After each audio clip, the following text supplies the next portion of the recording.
Hello and welcome to Paper of the Week. And look at my vest, my wonderful vest. We are in the factory at ATP, so you'll be hearing some background noises, and that is awesome because we're hard at work here. A lot of stuff goes out of here every day. I am leaning on a pallet of infrared, so I am on fire. This is really cool stuff. So today's Papers of the Week, or Paper of the Week, is we're going to be talking about something that's got nothing to do with the products here. This is what Paper of the Week is. It's about information. So today's Paper of the Week is on microneedling. Okay? Microneedling. It sounds a bit vicious. It sounds like getting a tattoo. Little needles. Okay? That's kind of what it is. Now, what is microneedling? This is a lot of small needles in an area of the skin. Why would you do that for yourself? Because you're a sadist? Possibly. But there is a medical benefit for it. Microneedling is a fantastic way to reduce scarring. Now, back in 1994, this was tested and published for the very first time. So this is a fairly new treatment. And they use little rolling pins with little needles on it. And it rolls over scar tissue. And you might think, well, what does that do, in fact?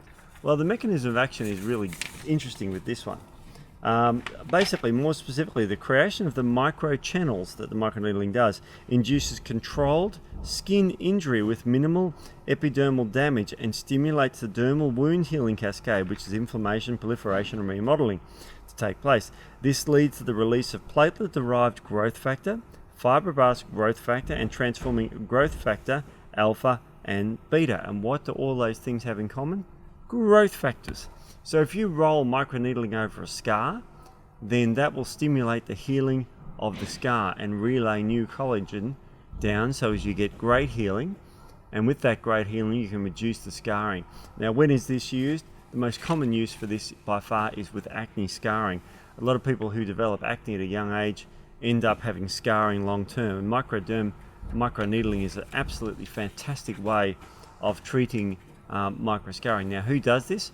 Typically, cosmetic doctors can do this, and they'll do it as an outpatient. Now, what is the typical process? Well, there is actually a process of what happened. Basically, you do the thing, you perform the technique. Now, just post-operatively, or if we call it operatively, post-treatment, for the next 4 hours, you use a hyaluronic acid gel on the skin, which helps the healing. After that, you reduce the inflammation with a little bit of hydrocortisone and non-allergenic moisturizer and sunblock, because you've damaged the melanocytes which protect your skin. So you reduce the inflammation on there. And then after 48 hours, you can apply makeup again. 5 to 7 hours, you actually can resume active product use. And after 72 hours, you get a little bit of flaking and treatment. And you can use this treatment bi-weekly to monthly, up to 3 to 6 times. And so this is a very good, simple, non-invasive, very low side effect treatment to reduce the scarring that is often induced by things like acne on the face. So if you are one of these people suffering these sorts of scars, consider microneedling because it is a fantastic way to improve things. So that's been Paper of the Week, and thank you very much.